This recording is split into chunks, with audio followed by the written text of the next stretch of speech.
was been by lovelies. The title of today's folktale is The King's Magic Drum. The King's Magic Drum. Ephraim Duke was an ancient king of Calabar. He was peaceful. He was a peaceful man and did not like war. He had a wonderful drum, the property of which, when it was beaten, was always to provide plenty of food and drinks. So whenever any country declared war against him, he would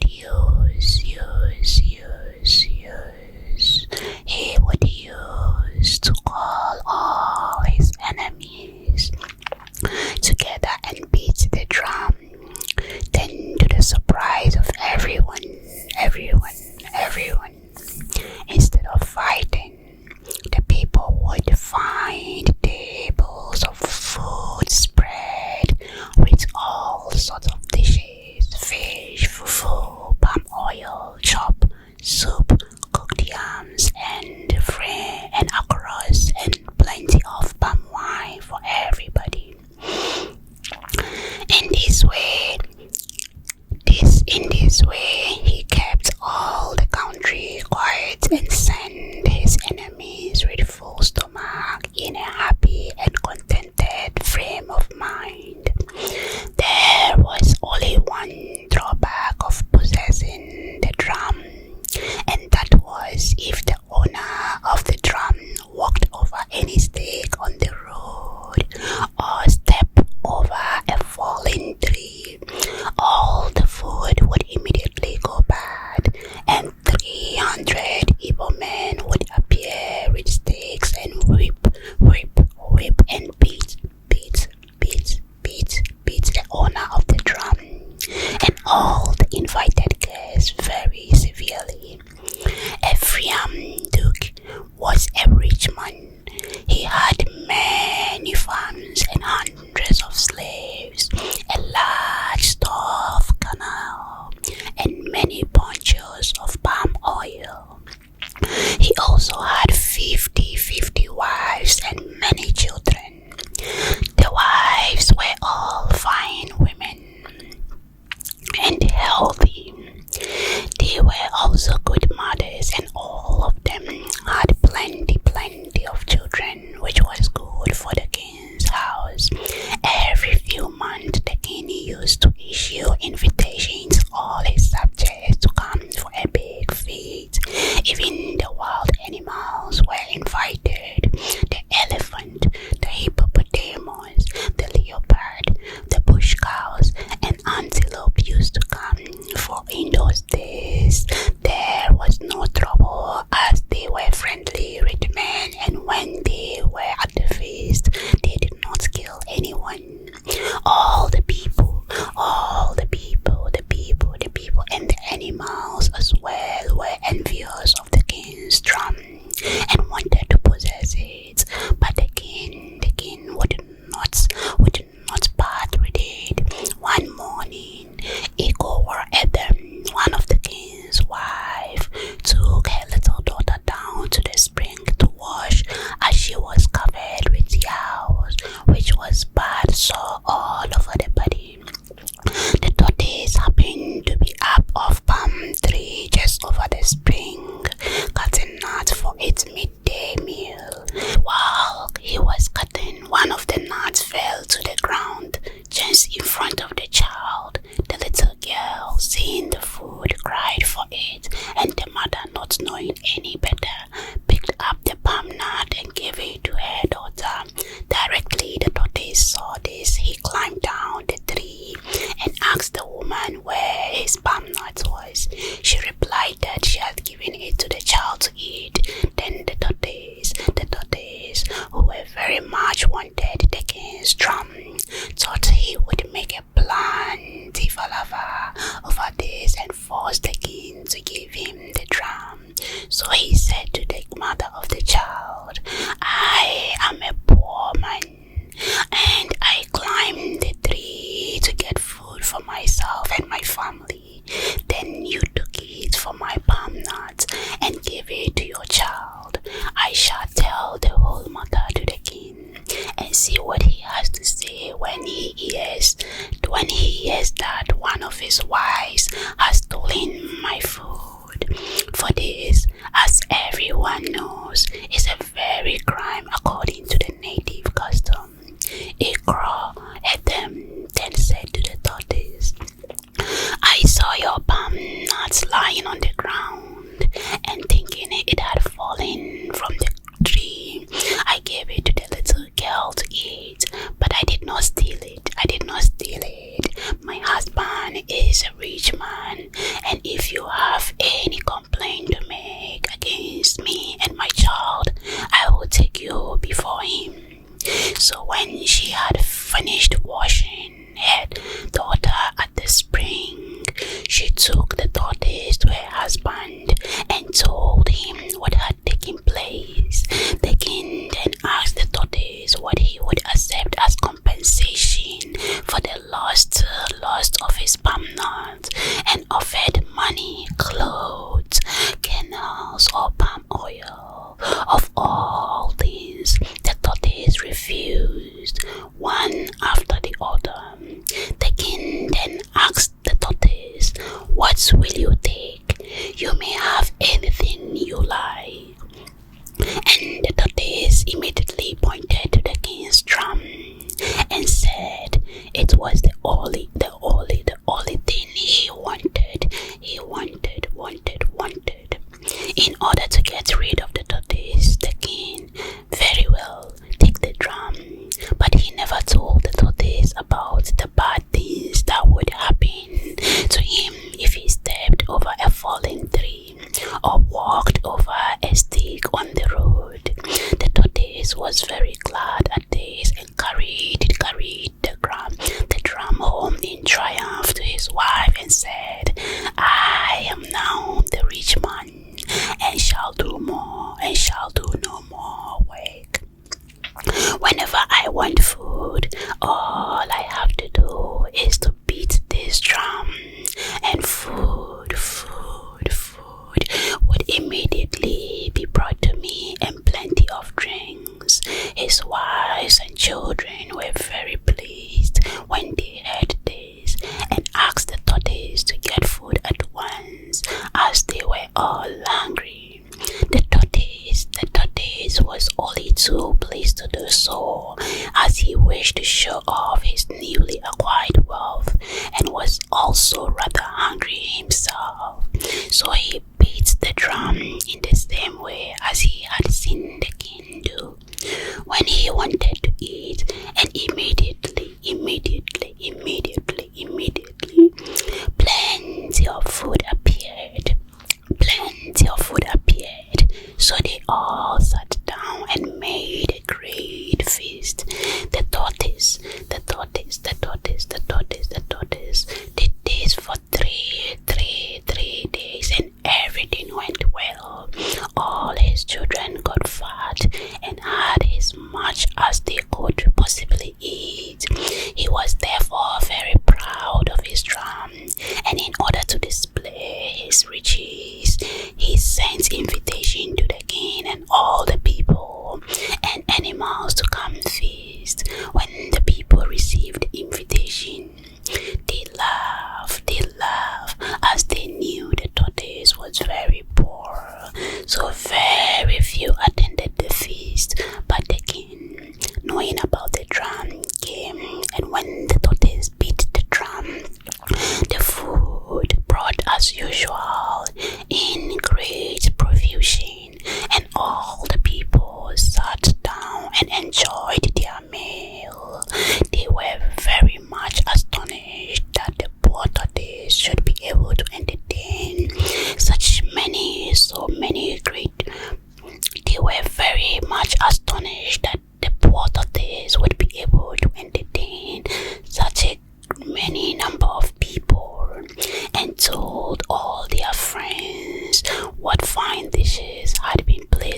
as the juju was broken at once, but he did not know this, as nothing happened at the time, and eventually arrived at his house very tired and still not very well from having drunk too much. He threw the drum into a corner and went to sleep. When he woke up in the morning, the tortoise began to feel hungry, and as his wife and children were calling out for food, he beat the drum. But instead of food being brought out, the house was filled with able men who beat the tortoise, his wife, and his children badly. At this time, the tortoise was very angry and said to himself, "I asked everyone to at the feast, but only a few came, and they had plenty to eat and drink. Now I want food for my family. The apples came and beat me. Well, I will let the other people share the same fate, as I do not see why I and my family should be beaten when I have given a feast to the people." He therefore at once sent out invitation to all the men and animals to come and have a big dinner the next day at 3 o'clock in the afternoon. When the time arrived, there were many people, as they did not wish to lose the chance for a free meal a second time. Even the sick men, the lame, the blind got their friends to lead them to the feast. When they all had arrived, with the exception of the king and his wife, who sent excuses, the tortoise beat his drum as usual and then quickly hid himself under a bench. When he could not see his wife and children he had sent out before the feast, as he knew what would surely happen, directly he had been beating the drum, 300 Igbo men appeared with whips and started flogging all the guests who could not escape, as the door had been fastened. The beating went on and on for 2 hours, and the people were badly punished, that many of them had to be carried home on the backs of their friends. The leopard was the only one who escaped, as directly he saw the Igbo men arrived, he knew these were likely to be unpleasant, so he gave a big spring and jumped out of the compound. When the tortoise was satisfied with the beating the people had received, he crept to the door and opened it. The people then ran, and when the tortoise gave a certain tap on the drum, all the Igbo men vanished. The people who had beaten were so angry and made so much palaver with tortoise that he made up himself to return the drum to the king the next day. So in the morning, the tortoise went to the king and brought the drum to him. He told the king that he was not satisfied with the drum and wished to exchange for something else. He did not mind so much what the king gave him, as long as he got value for the drum, and he was quite willing to accept a certain number of slaves, or a few farms, or their equivalent in clothes and roads. The king, however, refused this.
So in the morning, he said to his father, "Tell me, where do you get this fufu and soup from?"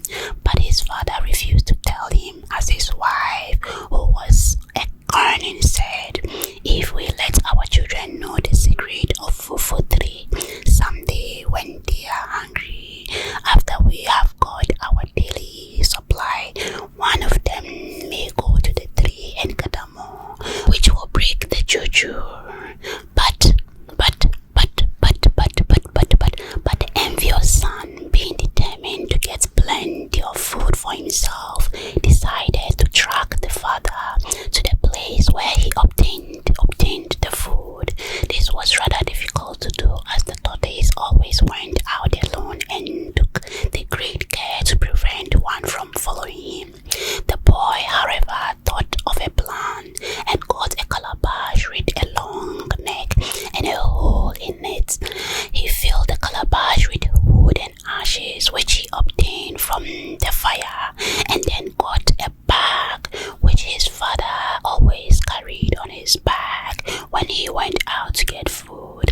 In the bottom of the bag, the boy then made a small hole and inserted the calabash with the neck downwards, so that his father walked to the fufu, he would leave a small trails of ashes behind him.